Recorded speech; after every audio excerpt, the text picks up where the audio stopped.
Hey guys, doing another class for y'all today. Going to teach y'all how to do my favorite way to mark metal, electro etching. There are several ways to mark metal. You can hand etch it, engrave, chase, and acid etch and stuff like that, but my favorite is electro etching. So I'm going to show you a little bit about that today. So what you need is a battery charger that does low amperage, like 2 to 3 amp. The one I have here does 2 amps. It's just a regular 12-volt charger. We're going to do a standard cycle, not a deep cycle. Then you'll take the negative lead and you will add a bolt to it like I've done here for a handle. Just something that has a flat end on it that you can hold away from it. And then you will adjust the positive lead where you can attach that to your metal workpiece. I'm going to use mine. I'm going to take a magnet and set on top of mine and stick it to it. It's a nice way, easier to clamp to a flat surface like I'm doing here today.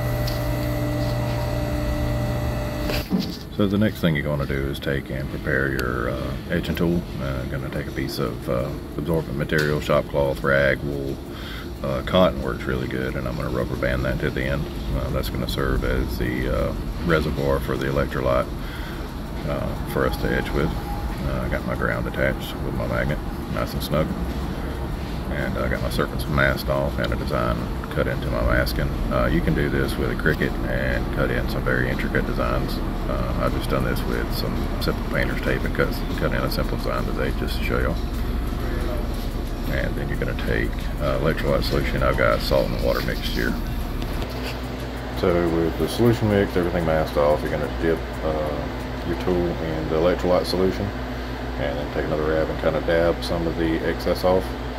And then you're going to press and slowly work your way across the design. You want to work the tool completely across the design, nice and evenly. Especially if you have a large design, you want to make sure you get all aspects of the design covered, nice even pressure so you don't get an uneven etch throughout. Sorry, magnet. I want to stick to my tool. Usually I don't work with it that close. I'm going to repeat this process. You'll see that the iron atoms are starting to strip off into the rag, and that's what you want. That's why your positive goes to your metal and your negative is where your tool is, because electricity is going to flow through the work piece and it's going to strip off iron atoms as it transfers up and pulls them into the rag, into the electrolyte solution. And just keep refreshing your electrolyte solution and working across the piece. As you go, you'll start picking up more and more iron, and refreshing your electrolyte solution and dabbing off the end will help remove some of that iron in case it starts impeding the etching process. You'll notice whenever you do this, you'll feel a little bit of vibration in your etching tool. You'll notice a little sizzle noise. That's the process working. That's okay. You can wear rubber gloves to help protect yourself if you're worried about any shorts or anything like that. So you're working at low voltage, extremely low amperage, so you're not in a whole lot of danger. And you'll see a little bit of that sizzle and bubbling right there in that solution. But I'm going to do this for a couple of minutes, usually about 4 or 5 passes at about 30 seconds each is enough to get a nice decent edge, but I'm going for a pretty deep edge on this one. We're continuing this process, and you'll see here I get a little bit too much electrolyte solution on the workpiece, so I'm going to clean that up. Usually it's not big of a deal on this project because I don't have any other etching areas around it, but you don't want that bleed over into another area and cause you to etch somewhere you don't intend to, so it's best not to overdo it and keep that clean. Continue working the piece, getting all corners and everything, that way we get a nice deep edge deep edge all the way around. I don't know why I do the wiggle, it's just something I've always done. And you notice all the black building up.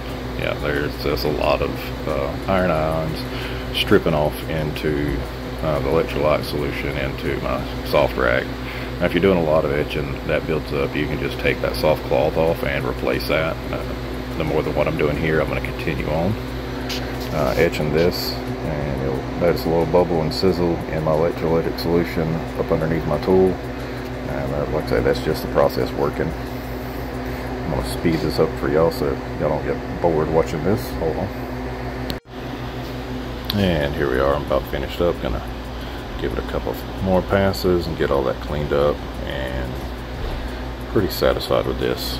So you can see that bubbling away right there.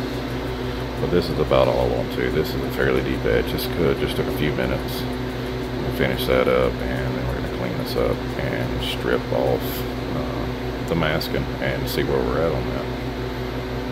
Yep, see that's still a little bit cleaner than it was when we started. So I'm gonna get everything stripped away here.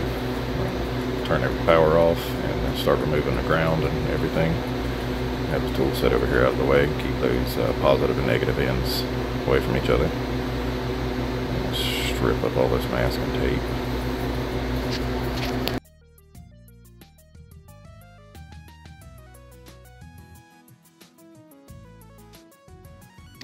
And here you can see the design is etched in there. That's well below the surface. Take a piece of sandpaper and I'm going to buff that up real quick. And you can see the contrast between the fresh metal and the etched out area. Let's give that a quick buff or two, and then I'm going to wipe that down, clean the steel off.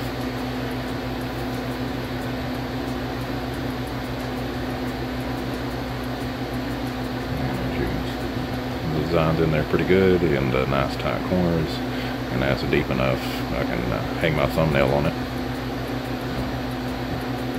And in both directions, nice solid edge, and that's from working around the design evenly and steadily, and actually putting a bit more time into this one than I would on some things, depending on what I was going to put in there. I wanted this one to be nice and deep for this demonstration.